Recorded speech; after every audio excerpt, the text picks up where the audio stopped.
Requesting connection. Established. Encrypted. We're live. The show you've been asking for. Advice, technology, and community. Linux first, all others second. This is Ask Noah.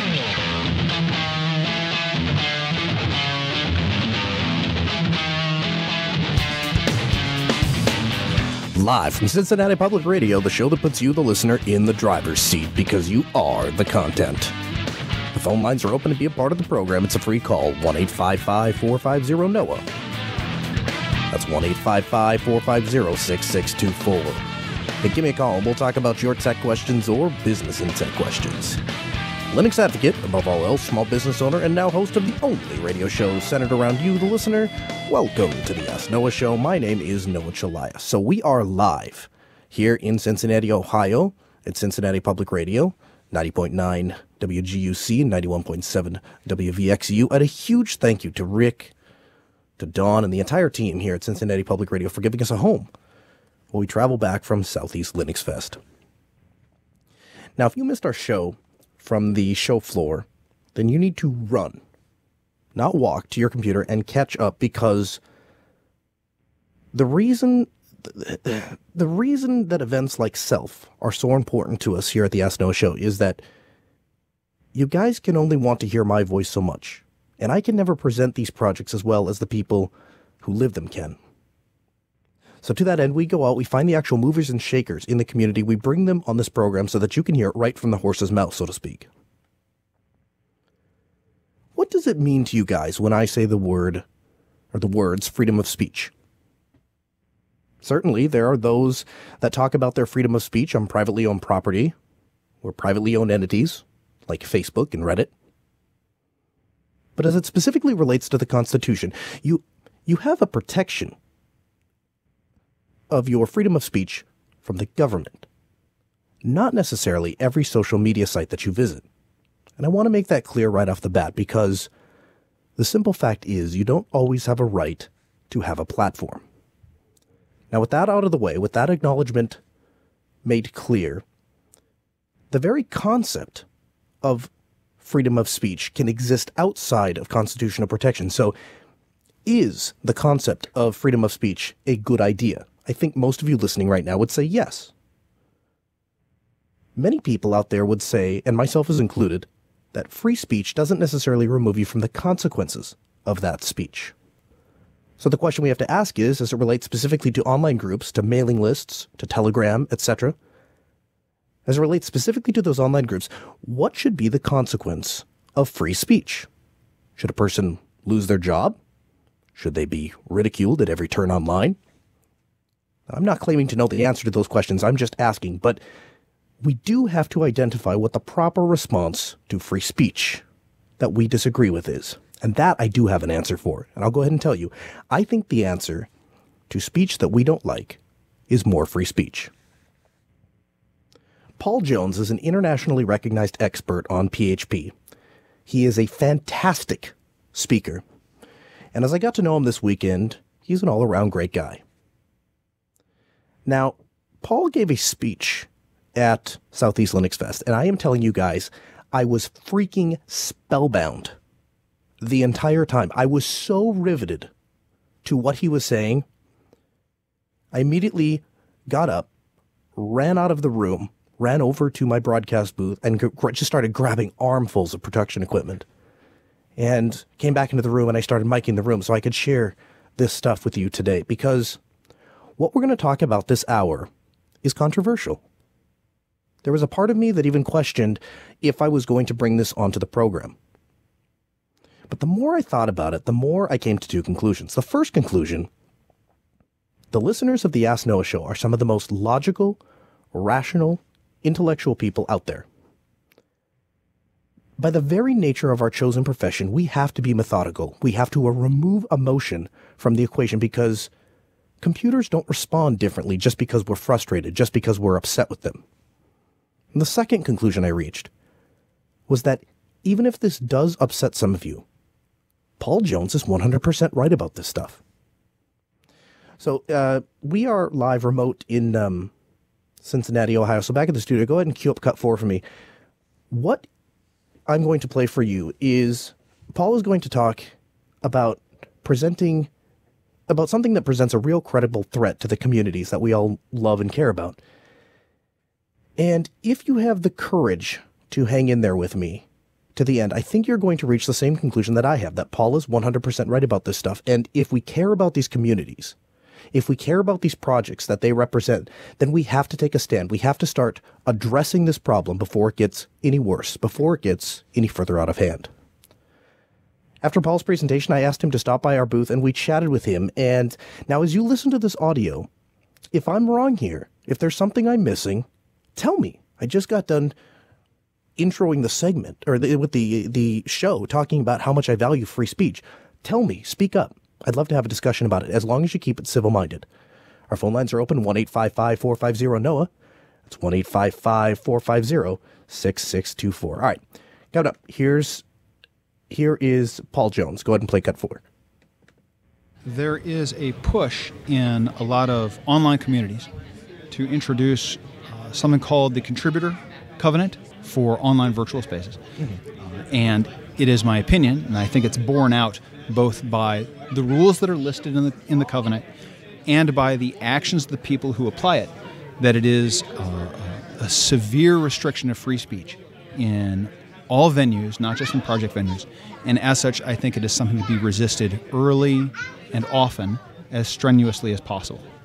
Now, tell me a little bit about why you feel so strongly that this is detrimental to those communities. Essentially, the problem is this. In a Linux community, we talk about freedom in terms of free as in speech, and yet this kind of code is antithetical to free speech. What it means is that if it gets adopted in your project, that you no longer have freedom of speech in other venues if you happen to disagree with people who have a social justice way of looking at the world. And the problem becomes then that your participation in the project becomes threatened if you speak out against a social justice point of view in any non-project forum. It ends up being used as leverage against you, whether you are just a maintainer of a project or in some cases the owner of the project. I think that is something that people who want a free and open society, not just in software, but in the physical world as well, that is something that is antithetical to the principles of a free and open society. Proponents of these kinds of codes of conduct would tell you that they ensure that equality is being protected and that it is making sure that minorities are protected. Is that not true? So that is the stated purpose of these things. If you read the Contributor Covenant, for example, it says, we want to ensure a welcoming and inclusive community for everyone, regardless of their identity characteristics, sex, gender, sexual identity, orientation, body size, you name it, skin color, you name it, it's there.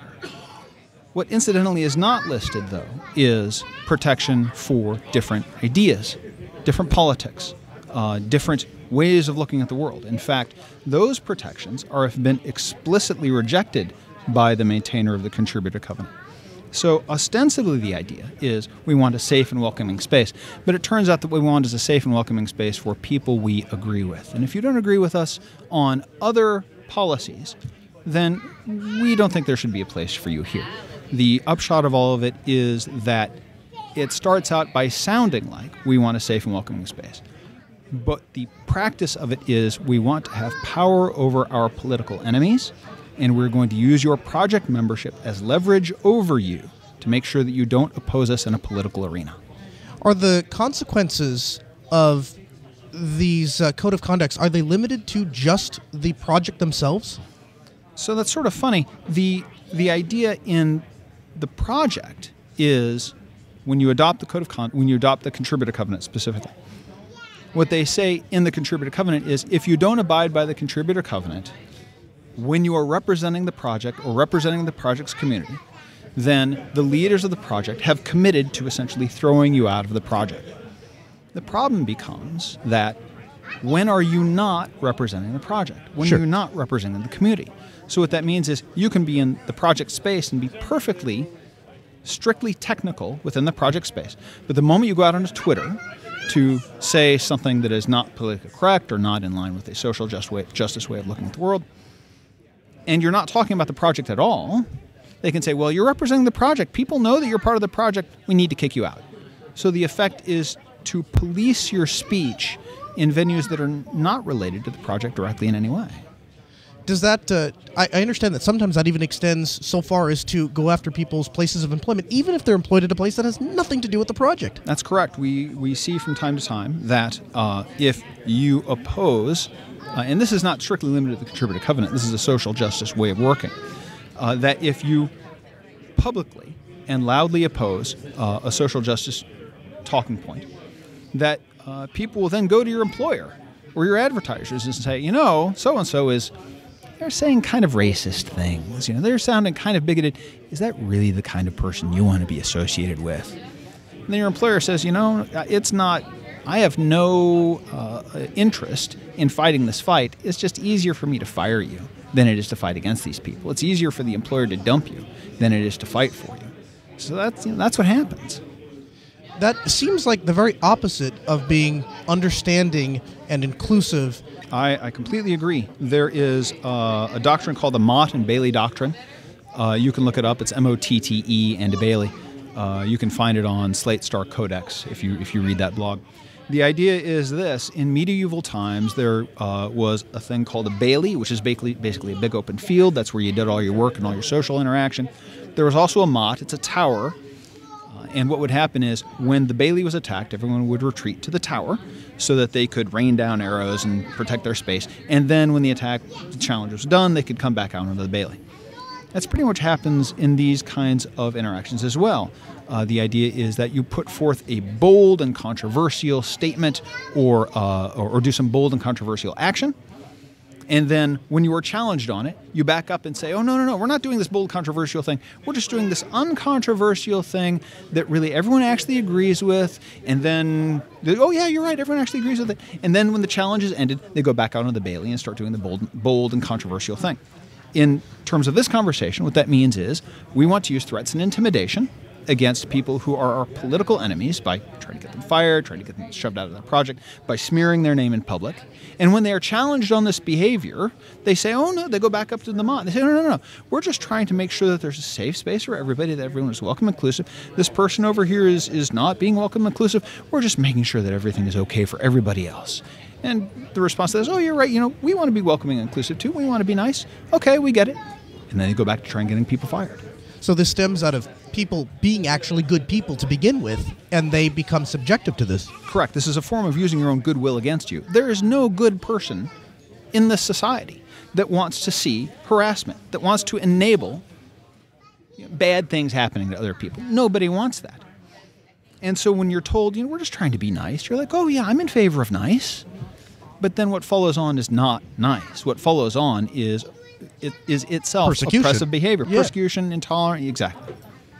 Talk a little bit about the number of women in technology, because I know that's a hot button issue, and there's a lot of people that would say, well, there's not enough women in technology. Is that true? Do we have not enough women in technology? So this is actually a point that I make in the talk. When a code of conduct or the contributor covenant is introduced, one of the things that the people who are proponents of it will say is, well, we're just being logical. We're just trying to make sure we're more welcoming and inclusive.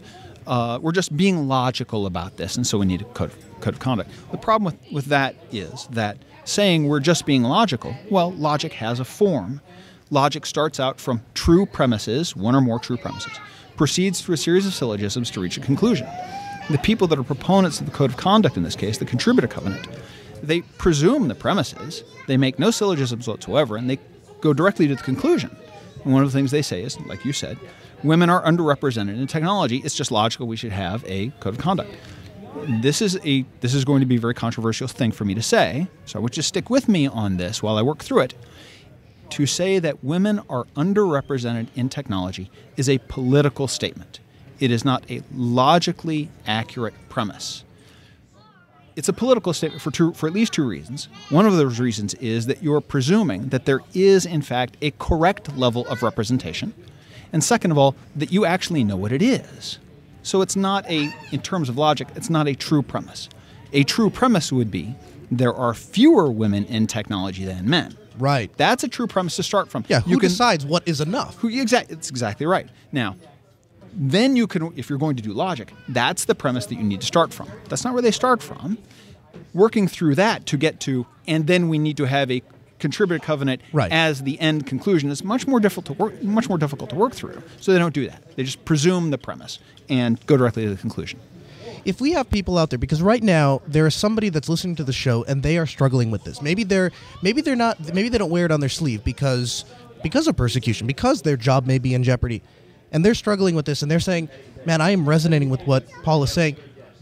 Speak to that listener. What can that guy do? What can that woman do to try to correct this community? Or maybe you can't correct it once this is in place, but what can you do to avoid your community falling into this, this trap? So the first thing you need to know is that you're not alone, that there are a lot of other people who say this, but don't feel safe saying it because no one else is saying it. Right. This is one of the great things that the social justice side of this equation has going for it, is that they have, if you will, they feel like they possess the moral high ground, and so everyone feels afraid to say anything about it. But there's this thing called a preference cascade. A preference cascade works like this. If you're at a party and you're ready to go, but no one else seems like they're ready to go, you don't want to say you're ready to go yet. Sure. But the moment that first person grabs their coat and says, "I'm ready to go," suddenly everyone is grabbing their coat, and suddenly the party is over. That's what needs to happen here. This is extremely difficult to do because it feels very dangerous to say, you know what, maybe we should not have the contributor covenant here. I think this might actually be against freedom of speech. You know what, I like freedom of speech. We might actually be alienating the people where we set out to not alienate people to be part of our project. Correct. That's exactly right. I hate to say it this way, the solution is bravery. The solution is courage. It's extremely difficult to do. I'm not saying that you're a bad person if you're not doing it. In fact, that's the opposite of what I'm saying. I'm saying it's very normal to want to hunker down and just kind of get along with the crowd. But if you do that long enough, they're going to come for you too. Being quiet is no safety. You need to speak up early when you see this happening and at least make your desires known. And I'm not saying that's not without its own negatives. People are not going to like you for it. But if you speak up, other people are going to speak up too. Someone's got to be first. Well, I can't tell you how much we appreciate you at the Ask Noah Show taking the time to not only give this presentation. I understand you've done it once or twice before. You've done a fantastic job. And, I said this to you in the room, and I'll repeat it here on air, is you possess the ability to take these very complex situations and remove emotion from them, apply just logic, step back, and we all just kind of take a deep breath and go, okay, we all want the same thing. We want an inclusive environment. Sometimes having an inclusive environment means that we are going to have to include people that we fundamentally disagree with. And that's okay. We can all be friends. We can all contribute to the same source code because we all want this project to succeed. We just have to accept that we are a wide range of human beings with a wide range of beliefs and a wide range of things that make us individuals. And we need to accept those things even when we disagree with them. And really, the true mark of somebody who is truly understanding and accepting, that is the person that looks at the thing that they despise the most and reaches out their first hand and says, "Hey, you know what? I don't care. That's fine. Welcome to the project. I'm happy to have you." So thank you very much, Paul. If people want to learn more about this, where can they go? So you can go to my blog, paul-m-jones.com, and you can search for Code of Conduct or any related topic, and you should see a couple of posts come up. These slides are also online at paulmjones.com/talks, and you can see not only the slides but a very poorly recorded version on YouTube as well. Fantastic. Well, thanks so much for taking the time to come on the Ask Noah Show. We hope to stay in contact, and we'll get you back on the program real soon. Thanks a lot for having me. Hopefully I haven't lost a whole lot of you, and I do want to reinforce that we all want the same things here. We all want to be inclusive. We all want to be welcoming to people. And while I agree with every single word that just came out of Paul's mouth this weekend, the interesting irony is that I didn't have to. I didn't have to agree with Paul for us to work together. Paul wants technology to succeed, and I want technology to succeed. Paul and I both agree that we are willing to be inclusive and accepting of anyone as long as they are trying to better the project and its goals. Now, those are the only two things that Paul and I need to agree on, and as long as he can put his differences of opinion aside from me and I do that for him, that is true unity, that is true acceptance, that is true understanding. right, phone line's 1-855-450-NOAH. That's 1-855-450-6624. Again, we're live here in Cincinnati, Ohio, taking your questions, your calls, talking about code of conduct, inclusivity, and accepting of all projects. Now, early in the hour, I told you that I was able to get audio from Paul's presentation. And I have to warn you, when I heard what Paul was saying, I was running around with the chicken like my head cut off, trying to get microphone gear into place. And he's in the middle of this presentation, so you can kind of picture this, right? I'm trying to mic him without interrupting the presentation. But suffice to say, the audio is a little rough, but it is tolerable. Now, Paul gave a really interesting example of where the rubber meets the road. And I think if you're not quite sure where you fall down on this, I think this is really going to help because it's going to give you a practical example. Let's play cut one. But in addition to that, about the same time, Coraline had tried to introduce it into Ruby. She went essentially to the Ruby list of issues and said, you need to have a contributor covenant. Long discussion ensued, during part of which it was suggested that perhaps Matt, the inventor of Ruby, the one who's the leader of the community, perhaps he should be removed because he doesn't really like the contributor covenant. Maybe we should get rid of him. That's the kind of thing we're talking about here with this. So that's their answer. Let's kick him out. That's how we get to tolerance and acceptance. Now, I know what many of you are thinking. You're thinking, what do we do about this issue? I mean, practically speaking, and I had these same questions too, as he was giving this presentation, as I was listening to him, I started to think, what practically can we do about these things? And Paul takes a turn to the dark side, and he starts talking about what you have to be prepared to expect if you're going to fight this head on. Let's play cut two.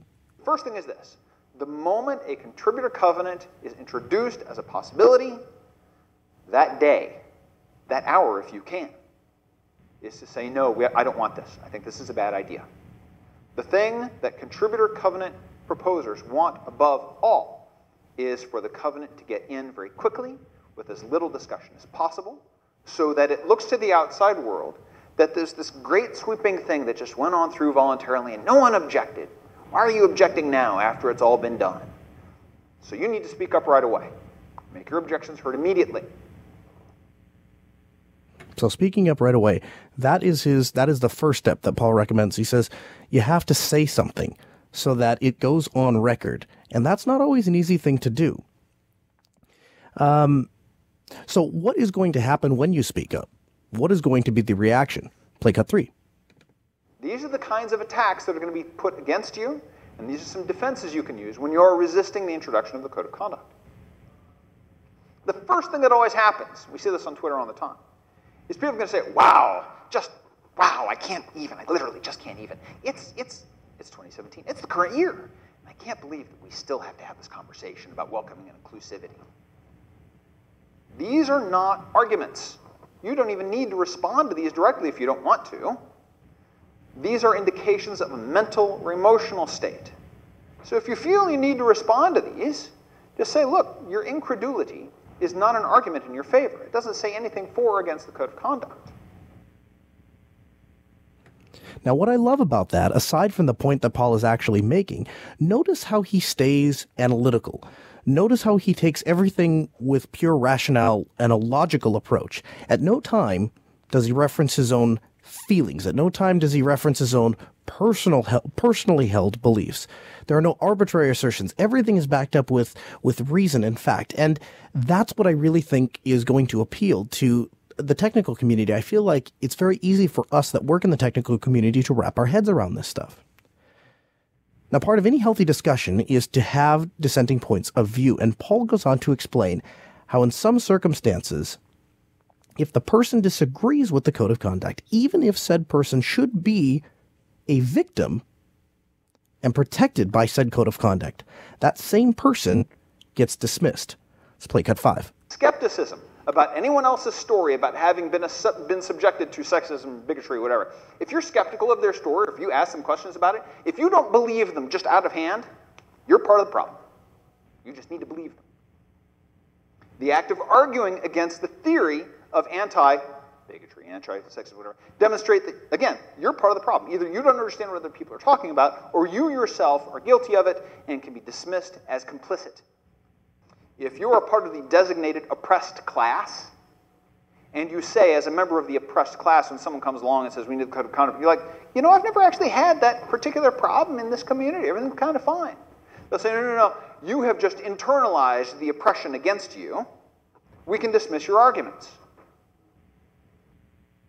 Now, the problem with doing that is that we literally shut down the conversation. And some of you are asking, well, Noah, how can you play this Paul guy, but don't you both know that we need a code of conduct if people get walked all over? They get pushed out of projects. And Paul addresses this. And the way he addresses it is he asks, again, a logical question. If we are to say that these codes of conducts protect certain groups of people from getting pushed out of projects, then what project has ever had an issue that a code of conduct fixed? Let's play cut 6. Well, okay.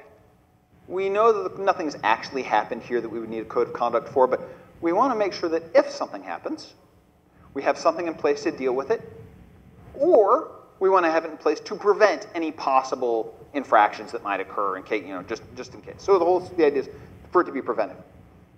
So when you're presented with this argument, what you say is, okay, I get that. That sounds nice. What kind of incidents have happened in other places or here that this would prevent? What has actually happened in some virtual space that you know of where this would have either prevented it or having it in place would have made it easier to deal with? Then they're going to say, well, a conference acts this, that. No. We're not talking about conferences. We're not talking about physical meeting spaces. We're talking about online, virtual, networked spaces. Where has a code of conduct, where has an incident occurred that a code of conduct would have helped with? You're going to have a hard time coming up with answers. One of the things you'll hear from this is, well, I can't really talk about it because I need to maintain the privacy of the people involved. Yeah, that's not an argument. It's certainly not a good argument for policing my speech on Twitter when I'm not talking about the project. Now, notice how he talks about the goals and the scope of the project. Notice how that is always the focus of it, because that's the area of commonality between these people, not the areas of disagreement. My personal political beliefs are not relevant to this project, because the reality is, if we didn't agree on areas of commonality for the end goals of the project to begin with, we wouldn't even be having this discussion. And I think it's important to realize that here.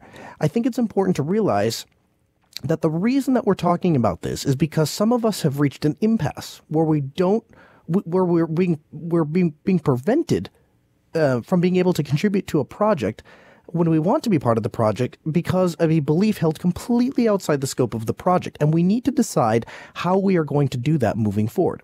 And finally, and here is where I think Paul really brings it home. In fact, it was this part of the presentation that ultimately convinced me I needed to bring this here on the air tonight to you on the Ask Noah program. Paul is about to talk about the kind of attitude, responsibility that you have to use to speak about these kinds of things. And if you're going to take these people head on, then you have to be willing to take the high road, or else you wind up being just a hypocrite. Let's have cut 8. Well, you're sitting here arguing against the code of conduct. You can't just be against things. You need to be more constructive. Help us make it better. It is not your responsibility. Cut 8. Can we get cut 8? When you are dealing with this, when you are actively resisting this stuff, you've got to fight as clean a way as you can. Fighting cleanly is not going to make your opponents feel better about you, but it is going to look better for you to outside observers. Again, these are not people the people who want the code of conduct don't actually care about any particular set of rules. What they want is power over their political enemies. The code of conduct is a way of leveraging power against you. Even so, you should still follow your venue rules as closely as possible. If you're on a mailing list, follow the mailing list rules. If you're on Twitter, follow the Twitter rules, GitHub rules, whatever. You need to have patience. I am not a patient man. This is very difficult for me. You're going to get a response to you saying we shouldn't have a code of conduct. Someone's going to respond to you saying, oh, you're a terrible bigot, and you're going to want it right away. And then someone else is going to say it. Someone else. And in 30 minutes, you have sent 20 replies. This doesn't look good. You look nuts. So what you need to do is have some patience. Let the replies roll in for a couple of hours, maybe a day.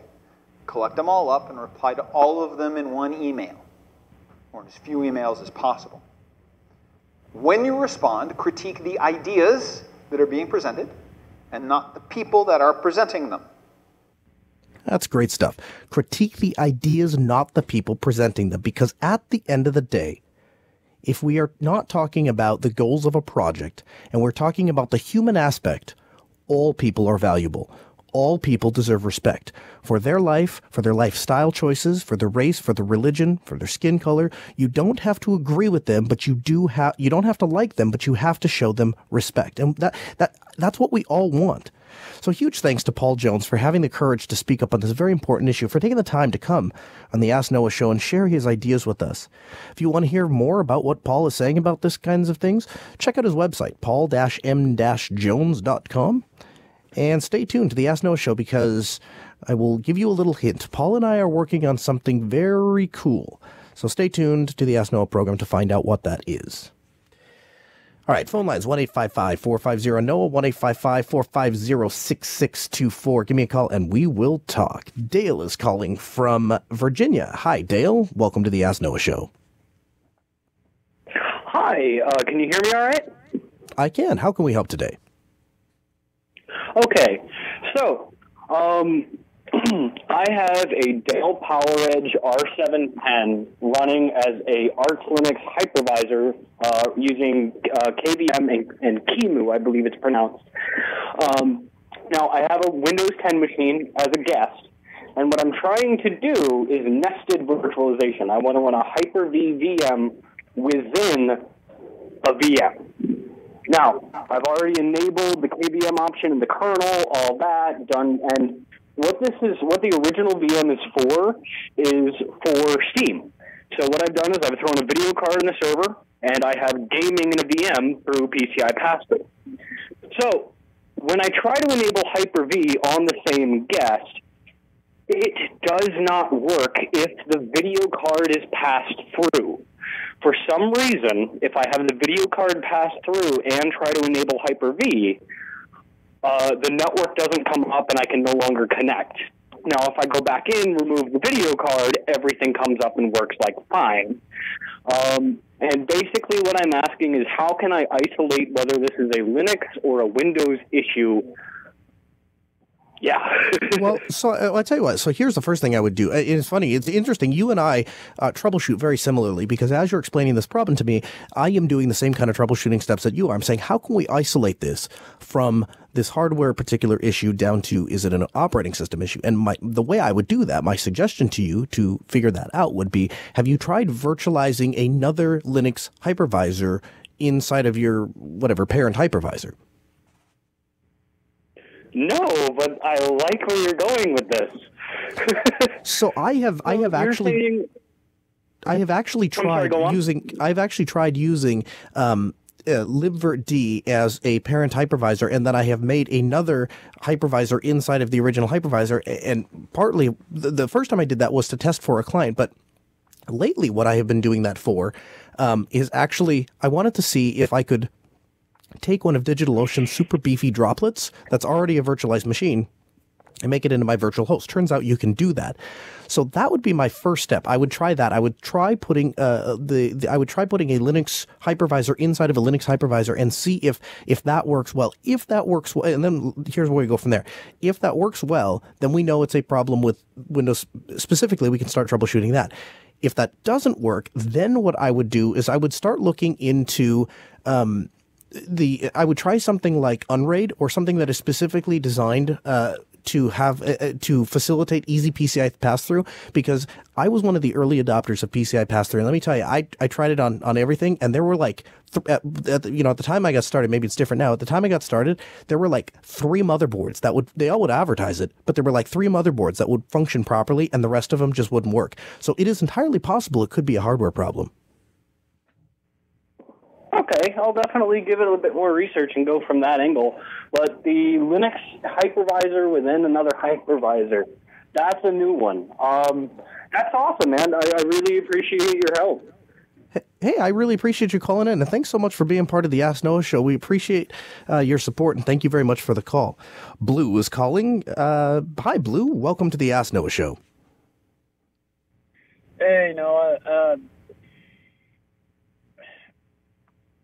the whole show today. Blue, can I ask you to, sorry to interrupt, can I ask you to speak directly into your phone? It's a little hard to hear you. Yeah, I'm trying to get the right thing. I can't get the phone to work with the car. Uh-huh. Maybe just take it off maybe take it off the phone. Just talk right into the phone. Maybe don't use the headset or Bluetooth or whatever it is you're using. Yeah. There we go. Yeah, okay, let's try now. How can we help? My question is, basically the whole net neutrality thing that's going on. I know it's free speech on how we use this stuff like Crunchyroll and Netflix, but if the big companies have their way, would that be infringing of our free speech? And would it be legal to having them? Yeah, I follow what you're asking. So, basically, I guess here's kind of the way you look at that. When it comes to the FCC is a government organization, right?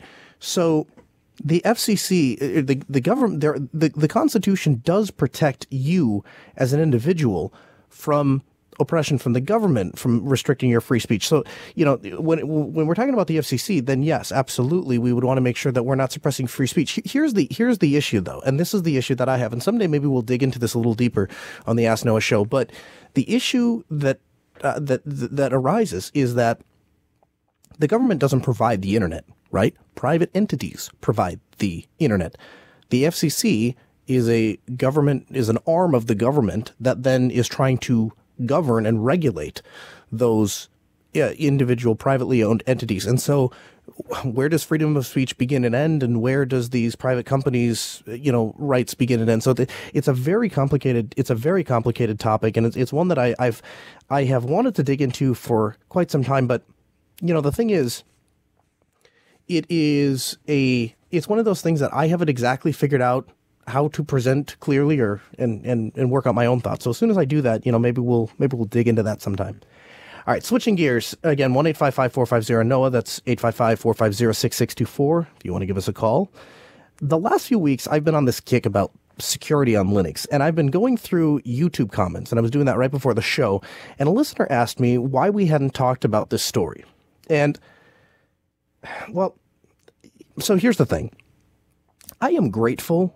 I want to say this first before we get into any of the rest of this. I am grateful that there are people out there that would even ask this question, that would say something and then question something that we say on the show. Because if you think about it, questioning what I say here on the air does two things. I either have to come back the next week and I have to defend what I said, or I have to concede. And either way, the audience as a whole gets a better show because people like this listener took the time to spoke up. So I'll just, in the spirit of welcoming free speech, thank you very much for making the comment. That said, what I said was Linux was a better platform for security, and I'm 100% right about this. I have never said, and I will never say, that Linux is immune from all threats. That would be ridiculous. Linux simply has a less of an attack vector than other operating systems. And yes, undeniably, a part of that is because of the amount of users they have. There's less people knocking on the door of desktop Linux. That said, that doesn't apply to the server, which is what this next article is talking about, because the vast majority of servers are Linux. Now, there are undeniable technical advantages from a security standpoint, and you just don't have that with other operating systems. And that's the drum I keep beating. All right. BleepingComputer.com headline: Linux servers hijacked to mine cryptocurrency via Samba Cry vulnerability. An unknown threat actor is using a vulnerability in Samba installations to take over Linux machines and use them as pawns in a vast cryptocurrency mining operation. According to public data, their action stated give days after the Samba team announced the patch CVE 2017-7494, a vulnerability in all Samba versions released in after 2010. At a technical level, the successful Samba Cry exploit would allow an attacker with an open pipe on Samba servers upload malicious code and then have it executed. Depending on the attacker's skill level, one could easily achieve a, and I quote, full server takeover. See, no, there you have it. It's a full server takeover. You just said it. See, the Linux is insecure. I'll say this again. Yes, there are security vulnerabilities in Linux. Yes, there are insecurities in Linux. If you're looking for an impenetrable operating system, you better look elsewhere. I think my friends at Smith Corona make a really great typewriter, and you can put that in type your document out and put it in a Liberty Safe or something, and that probably be more impenetrable than any given operating system.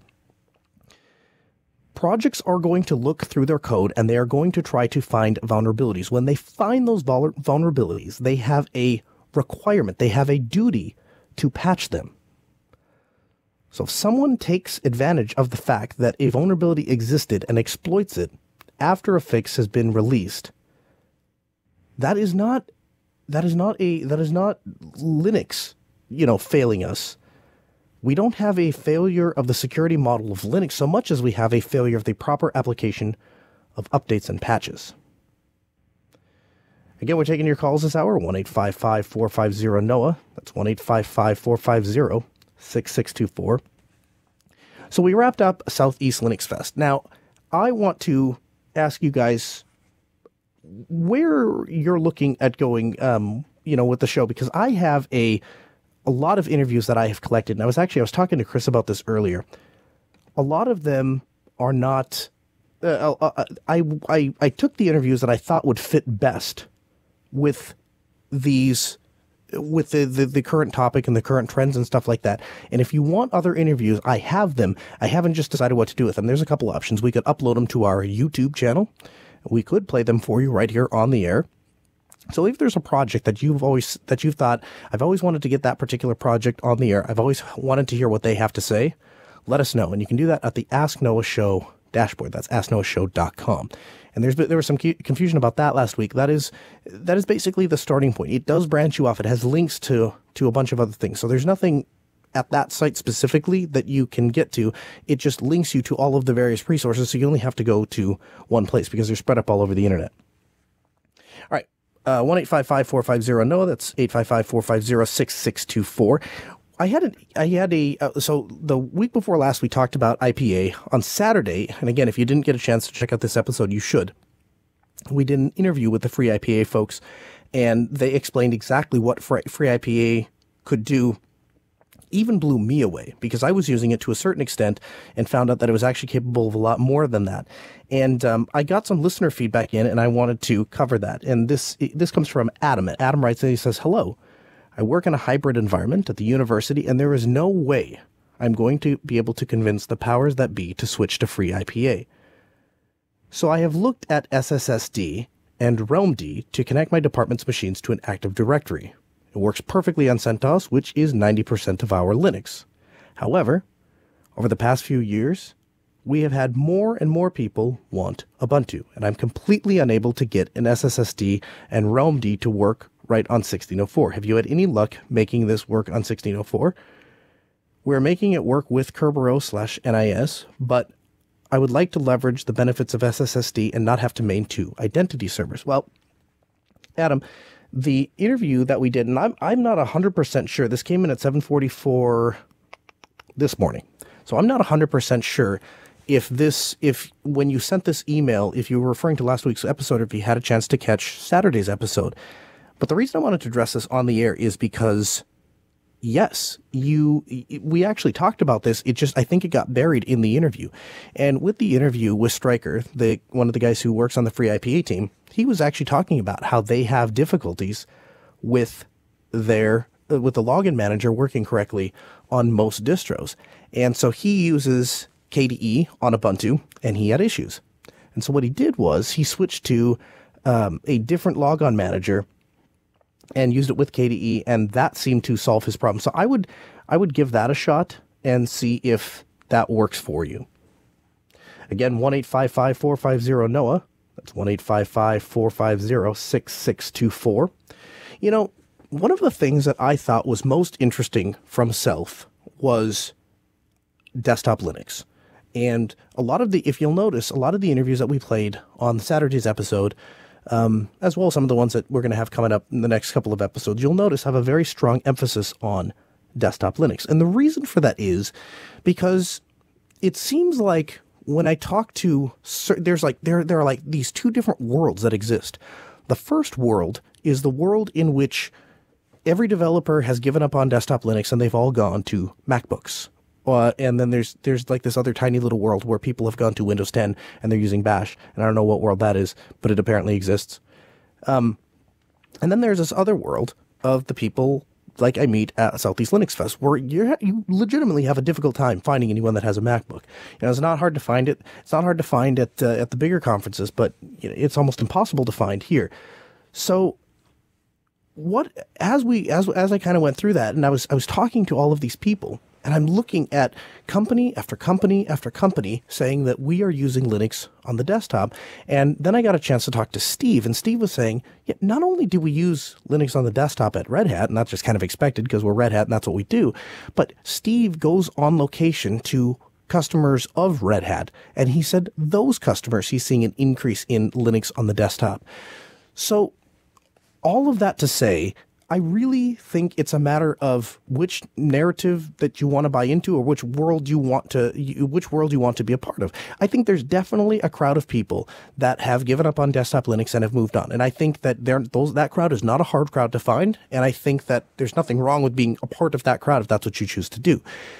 But if nothing else, what I really walked away with this weekend, it was a very enlightening, encouraging thing realization to have, was that is one world, and that is one place. But there's an entirely separate world, this entirely separate place of people that are making their money, and a lot of it working only with desktop Linux, staying within the confines. And a company like Red Hat is not only supporting desktop Linux, they invent special tools for groups of people that spring up and say, we have a problem with, using Java. We can't use Java. And they say, okay, well, here are all the things that you would have to do at Red Hat to get your job done with Java. So we are going to custom write a thing to make sure that you don't have to use Java. And I think that was Java that he used as an example. But the fact that Red Hat is willing to do that, to not make people give up their beliefs to continue to work for the company, is absolutely fantastic. And it was a really encouraging thing to walk away with. All right, we can't do an Ask Noah show without our favorite caller, Sweet Lou from Pennsylvania. Hi, Sweet Lou. Welcome to the Ask Noah show. Hey, how's it going, Noah? How you doing tonight? Pretty good. I am doing all right. Hey, Sweet Lou, I owe you an apology. You have been on am I right in saying you've been on every Ask Noah since episode 1? Is that right? Except the last one? Just about. Just about. So I owe you an apology because last week we had so many calls towards the end of the hour that we ran up. I was bumping up right against my top of the hour music, and so I ended up having to wrap up. But welcome to the Ask Noah show, Sweet Lou. How can we help today? Oh, I was just wondering, since I was able to get a brand new personal best time of 24 minutes and 43 seconds at the Rough Run 5K on Saturday, I was just wondering, what was the fastest Linux distribution you were ever able to get booted up onto any machine? The fastest Linux distribution I've ever seen was CentOS.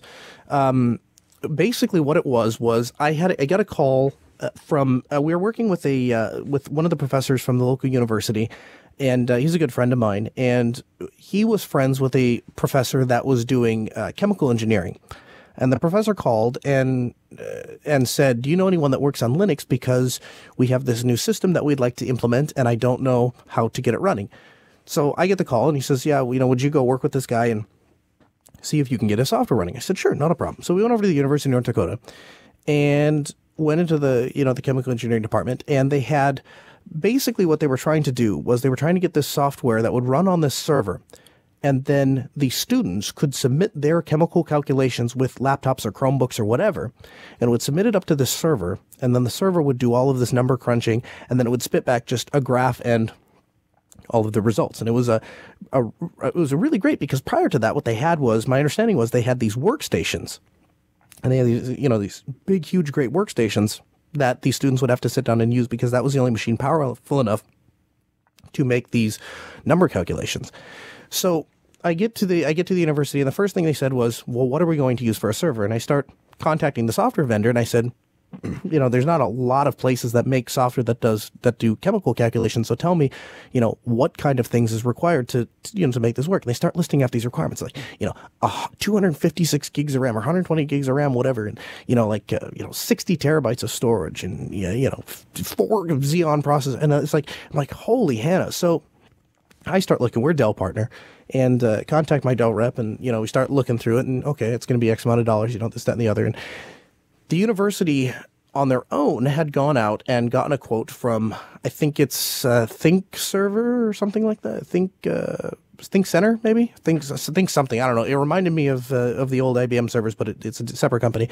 Anyway, they ended up getting this quote for, $26,000, $27,000, and they get this server in, and we start loading the operating system on it. And I tell you what, man, that thing booted instantly.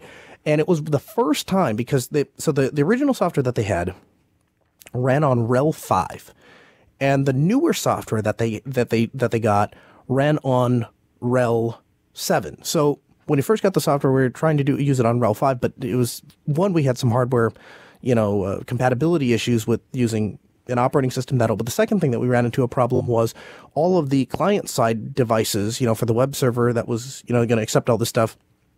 All sorts of weird incompatibility things because the operating system was so old. So we got a new system we upgraded to CentOS 7, installed CentOS 7, and that was the first time I did two things. That was the first time I ever took a CentOS box and transitioned it into a RHEL box, and I just admitted that on air. I'm sure Red Hat's going to be thrilled about that.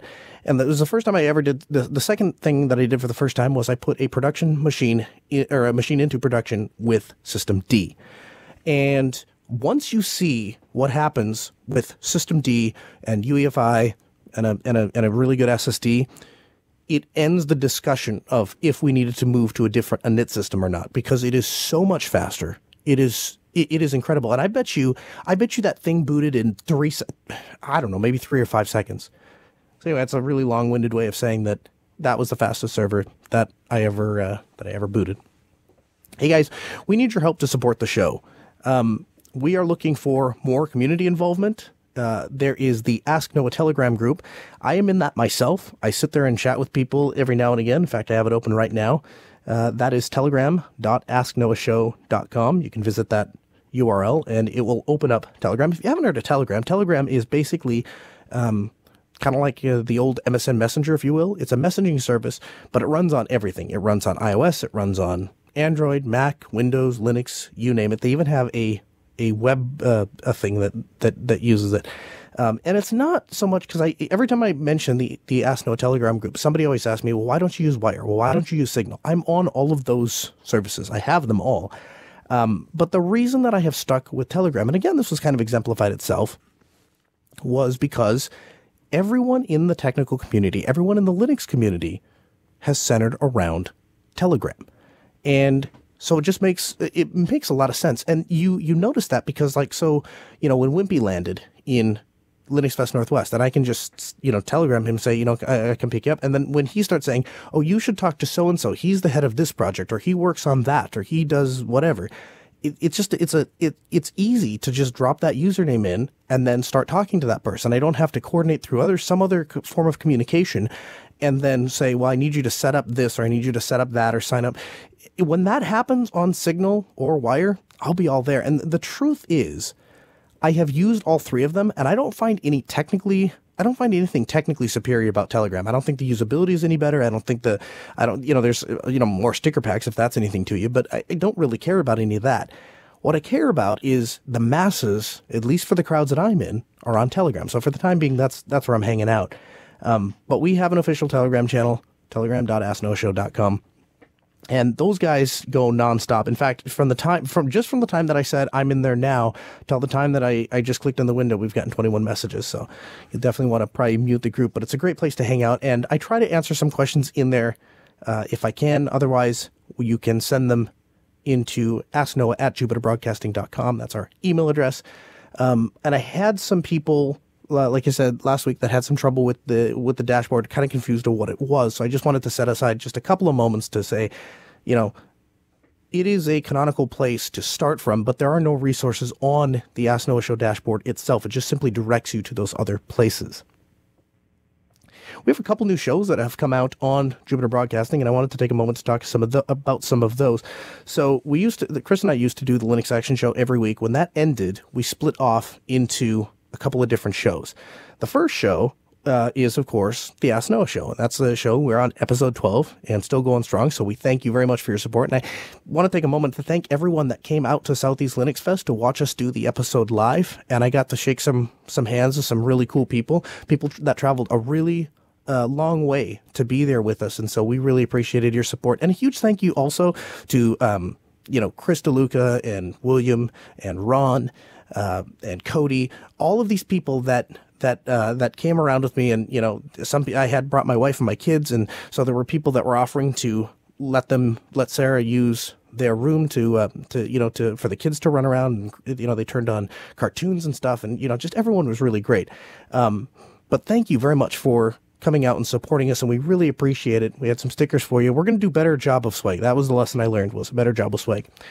The second show that we're doing on Jupiter Broadcasting is User Air, and that's a show hosted by Chris and the gentleman that edits this show, the video portion of it, Rikai, and myself. And we do a show about life. So we talk about just things in general, what's going on in the world, and personal challenges that we've shared. And one of the things that I'm debating on if I actually want to relive it in the form of a show or not, I'm debating if I want to talk about what happened this last week regarding vehicle troubles. And I might just want to leave it, let that dog lie. But if I was going to talk about it, that would be the show that we would do that. And that is User Air.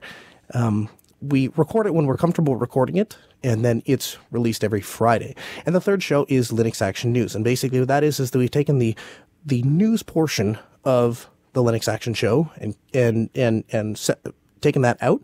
And Chris and Joe from Linux Luddites host that show. And that is recorded offline every Sunday, and it should be in your podcast catcher around Monday. So that's great.